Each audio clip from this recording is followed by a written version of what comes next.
Muito bom dia, boa tarde, boa noite, alunos do 9º ano da Escola Dinâmica. Vamos hoje aqui trabalhar consciências, o livro de banco de questões, 9º ano, capítulo 4, falando dos seres vivos e sua evolução no decorrer do tempo. Então, página 7, vamos lá. Questão 1. Os seres vivos podem ser classificados de acordo com sua forma de nutrição. Os seres que produzem seu próprio alimento, os seres que não produzem seus próprios alimentos. Assinale a alternativa que corresponde, respectivamente, a essas definições. Então, os seres que produzem o seu próprio alimento, o prefixo da palavra auto quer dizer que ele produz o próprio alimento. Então, quem produz o próprio alimento eu chamo dos indivíduos autótrofos. Então, os autótrofos produzem seus próprios alimentos e os que não produzem seus próprios alimentos são chamados de heterótrofos. Ou seja, eles dependem de outros alimentos para se sobreviver, para sobreviver. Então, são considerados os seres autótrofos e os heterótrofos, que correspondem aí à letra B do capítulo 4. Estou com saudade de vocês, viu? Que não frequentam nossas aulas, infelizmente. Hoje mesmo eu dei aula na segunda-feira e não tinha ninguém lá presente, infelizmente, 9º ano.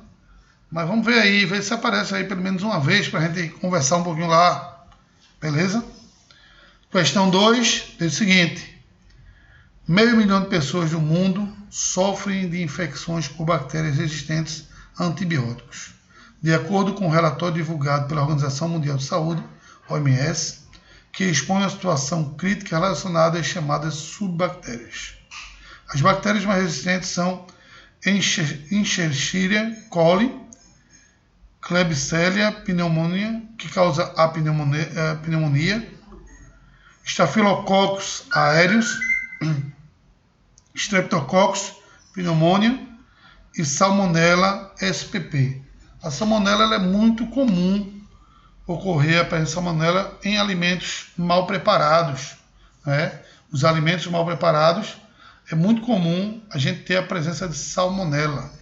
Então, por exemplo, uma dica que eu dou para vocês dizerem também nas suas casas, que tem muitas pessoas que antes de, por exemplo, preparar um ovo em casa, tem gente que costuma lavar o ovo e até mesmo lavar para guardar na geladeira.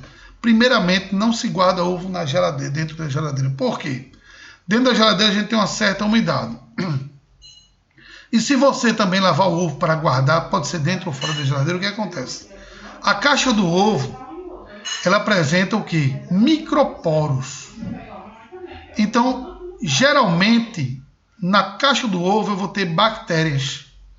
E a bactéria da salmonela é uma delas. Se eu lavo o ovo, o que é que vai acontecer? Eu vou ter um processo de transporte dessa bactéria do lado de fora do ovo para dentro do ovo. E aí, consequentemente, esse ovo vai estar contaminado. Quando você for comer, você vai desenvolver uma salmonela, e aí você vai ter problemas no seu sistema gastrointestinal, onde você vai começar a ter vômitos, diarreia, tudo isso relacionado ao processo de salmonela. E aí vai ter que tomar medicamentos, até muitas vezes mesmo até antibióticos, porque a salmonela você só cura com antibiótico. Então, não, porque fulaninho está com o fígado irritado. O fígado não fica irritado. O fígado não existem sintomas no fígado. Fulaninho tomar remédio para o fígado. Não existe remédio para o fígado. Que placebo que inventam por aí para as pessoas tomarem é só para enriquecer o laboratório. Primeiramente, uma pessoa que tem problema de fígado só vai acusar se ele fizer um exame de sangue, vai haver uma alteração na taxa TGP e TGO. Aí vai se fazer o quê? Vai se fazer uma ultrassom do abdômen superior, onde vai acusar neste ultrassom qualquer tipo de doença relacionada ao fígado. não é? O fígado não dói e nem apresenta sintomas. Geralmente, um problema muito comum no fígado das pessoas é o surgimento de esteatose hepática, que se não for tratada através de regimes, não é? Dietas balanceadas sem gordura, que a esteatose hepática é um acúmulo de gordura no fígado. E se você não fizer uma dieta balanceada, retirando as gorduras e tomar um remédio hepatoprotetor, não é? Que esse remédio vai proteger o seu fígado contra alimentos gordurosos num processo de tratamento, você não vai ficar bom se você não fizer o tratamento. E aí, não fez tratamento, esse problema vai evoluir para o quê? Para uma hepatite ou até mesmo para uma cirrose hepática. Aí, se migrar para o seu pâncreas, pronto. Aí você só vai ter 3 meses de vida. Então, gente, o fígado é um organismo muito importante para o nosso corpo, não é? E alguns médicos dizem que é melhor a pessoa sofrer do coração do que sofrer do fígado. Porque o fígado ele faz as funções hepáticas de grande importância para o ser humano. E aí, consequentemente, se você não cuidou do seu fígado, você vai ter problemas futuros. E não existe remédio para o fígado. Sabe o que é uma coisa que é muito bom para o fígado? Se você puder tomar pelo menos 1 xícara todo dia, 1 xícara de café. Agora também não é tomar exageradamente, porque o café também é ruim para o estômago, mas é excelente para o fígado. Não é? Então, resultam das modificações produzidas pelo meio ambiente que não chegam a atingir os gametas, sendo... não é aqui não, é aqui. Desculpa aí, questão. Os seres vivos podem ser classificados de acordo com a forma de nutrição. E produzem seu próprio alimento. Os seres que não produzem seu próprio alimento e a alternativa correta, respectivamente. E aí eu tenho os autótrofos e heterótrofos que eu falei para vocês. Não é? Então, ó, 500 mil de pessoas pelo mundo sofrem de infecções bacterianas resistentes a antibióticos. De acordo com o relatório de divulgação dos organismos mundiais, da OMS, que expõe a situação crítica relacionada às chamadas superbactérias. As bactérias mais resistentes são aquelas que eu falei para vocês aqui. Então, nunca lavem o ovo, né, porque pode levar a bactéria lá de fora para dentro e você desenvolver determinadas doenças. A existência, a penicilina usada há cerca de décadas em vários países, varia de 0% a 51%, por exemplo. Porque a penicilina é a única medicamento que consegue combater a bactéria. Né? Que teoria evolutiva explica o que ocorre com as bactérias citadas na reportagem acima? A lei da seleção natural, claro. A seleção natural vai fazendo com que as bactérias consigam ficar cada vez mais resistentes a alguns medicamentos. E aí, consequentemente, não adianta você, por exemplo, você pegou uma bactéria X e aí você tomou aquele antibiótico para destruir aquela bactéria. Destruiu, beleza. Se você voltar a ter de novo essa bactéria, ela vai vir com você mais resistente. E aí não vai adiantar você tomar o mesmo medicamento que você tomou anteriormente, porque ela vai estar adaptada àquele medicamento. Não é? E aí, consequentemente, você vai morrendo. Deve-se fazer uso de um novo medicamento mais forte, que tem um potencial maior. E aí, esse processo de evolução bacteriana é dado através do processo de seleção natural, que aí corresponde à letra D de doido. Ok? Terceira questão. O autor da obra Philosophy Zoologica de 1809 propôs uma teoria evolutiva na qual, segundo a transformação das espécies, ocorre porque o meio ambiente sofre alterações e os seres vivos têm que se modificar para adaptar às novas condições. E com o passar do tempo, essas modificações tornaram hereditárias. As características das girafas, por exemplo, apresentar um pescoço curto devido à necessidade para alcançar as folhas das árvores cada vez mais altas. Eram obrigadas a esticar o pescoço, o que teria com o tempo determinado um aumento gradual do tamanho até atingir o objetivo alcançado atualmente. Essa teoria foi proposta por quem? Lamarck, Weismann, Mendel, Malthus ou Darwin. Né? Mendel fez aquela teoria das ervilhas. Né? Na realidade, a teoria do pescoço de girafa crescer foi dado por Lamarck. Né? Então, é adaptação ao meio. Então, cada vez mais as árvores iam crescendo, as girafas iriam comendo aquelas plantas ao seu alcance e aí, consequentemente, tiveram que esticar cada vez mais o pescoço para alcançar as árvores mais altas e aí, consequentemente, teve essa evolução.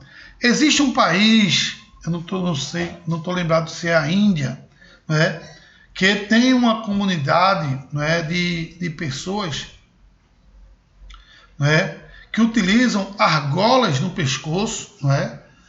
As mulheres utilizam argola no pescoço para fazer com que esse pescoço cresça e aí dá um charme maior nas mulheres no processo de acasalamento quando chegam a determinada idade. É uma questão cultural que também se dá pelo processo de quê? De adaptação ao meio, né? E vão se adaptando, né?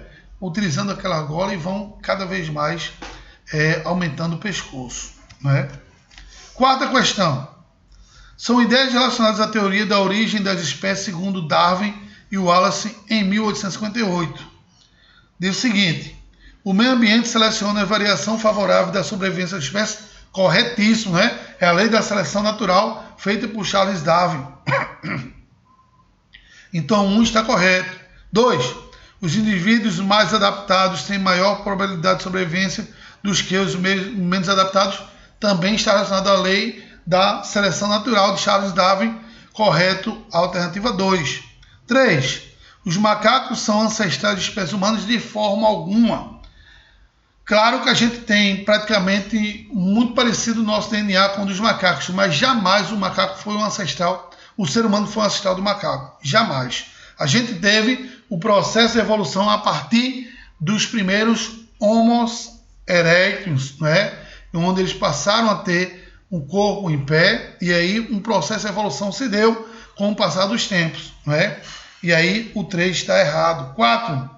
O estudo dos fósseis reforçam as provas do exemplo de transformação sofrida pelas espécies ao longo do tempo? Claro. A gente tem o estudo de alguns fósseis, né? De alguns animais que, com o passar do tempo, se petrificaram e que tinham uma determinada forma, como, por exemplo, o mamute. O mamute, já foram encontrados vários fósseis de mamute, né, que viram que o elefante é um processo evolutivo do mamute. Né? E como foi que descobriram isso? Através de fósseis encontrados. Então está correto aí a alternativa 1, 2 e 4, que corresponde aí à letra B. Letra B corresponde aí à resposta dessa questão. Quinta questão. Sabemos que a seleção natural é um importante mecanismo da evolução. De acordo com essa teoria, podemos afirmar que, letra A, os organismos mais fortes de um ambiente sobrevivem? Não é bem assim. Não é? Existem alguns organismos que eles podem ser mais fortes, mas acabam não sobrevivendo. Por quê? Porque, por exemplo, o ser humano está no topo de uma cadeia alimentar. Não é?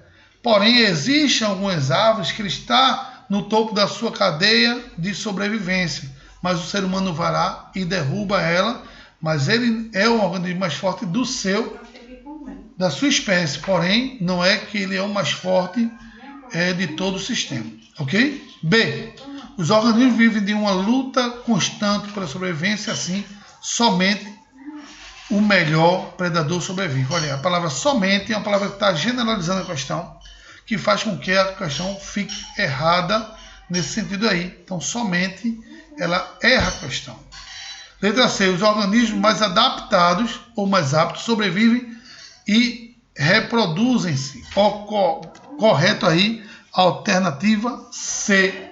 Então a adaptação faz com que ele evolua e reproduza. Questão 5, letra C está correta. Sexta questão. Os seres vivos são atualmente divididos em 5 reinos. Essa divisão baseia-se praticamente no tipo de nutrição e na organização celular dos organismos. Assinala a alternativa que mostra corretamente como são considerados os organismos pertencentes ao reino animal. O reino animal, com relação à sua organização celular, são multicelulares, eucarióticos e heterótrofos, ou seja, possui várias células, as células possuem carioteca, não é? E produzem seu próprio alimento, ok? Então, é dessa forma que eu tenho a organização celular do reino animal, beleza? Animais multicelulares, eucarióticos e heterótrofos. Capítulo 5, vamos aí, a página 9, Unidade de Conservação e Garantia da Herança Terrestre. Os recursos naturais durante muito tempo sofrem agressões e consequências da urbanização. Hoje em dia, podemos observar uma maior preocupação em proteger o ambiente que nos cerca.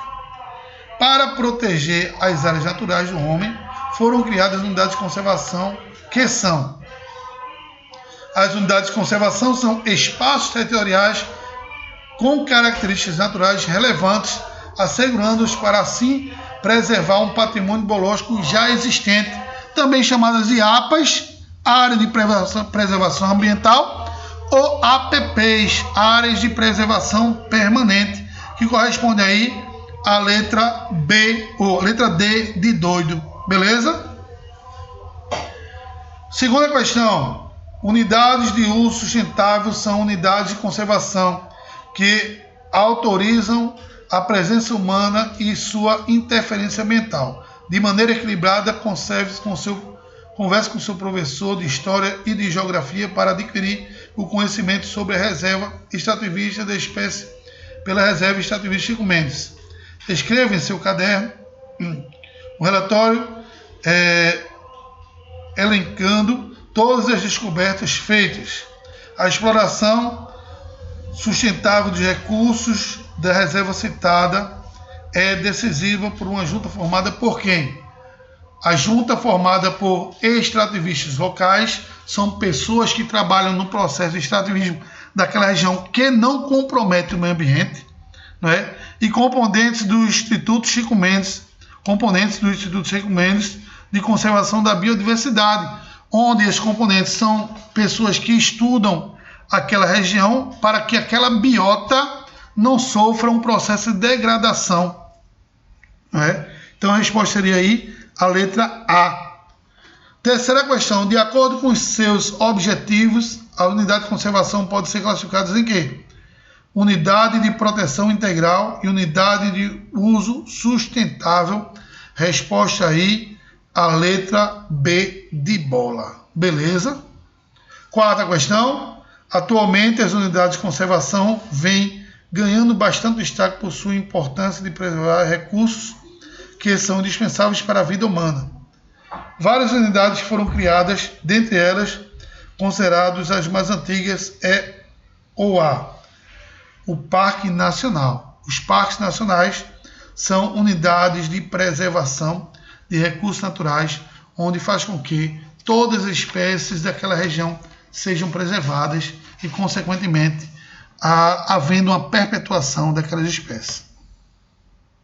O Vale dos Dinossauros é um exemplo dos mais importantes ciclos paleontológicos já existentes. Ele resiste à maior importância das pegadas de dinossauros no mundo, em uma categoria universal de conservação. O Vale dos Dinossauros está enquadrado em quê? Em uma área relevante de interesse ecológico, o que responde aí a letra B. E a sexta e última questão diz o seguinte: o artigo 13 da lei da SNUCC, Sistema Nacional de Unidade de Conservação da Natureza, criar uma nova categoria de unidade de conservação, Assinale a alternativa que cita corretamente a categoria criada, que nada mais é do que o refúgio de vida silvestre. Então, resposta é a letra B. Gente, vou ficando por aqui, né? Que vocês tenham uma excelente semana e Deus abençoe a todos. E apareçam lá para assistir uma aulinha ao vivo, viu? É importante. Um abraço no coração de todos e tenham um excelente ano.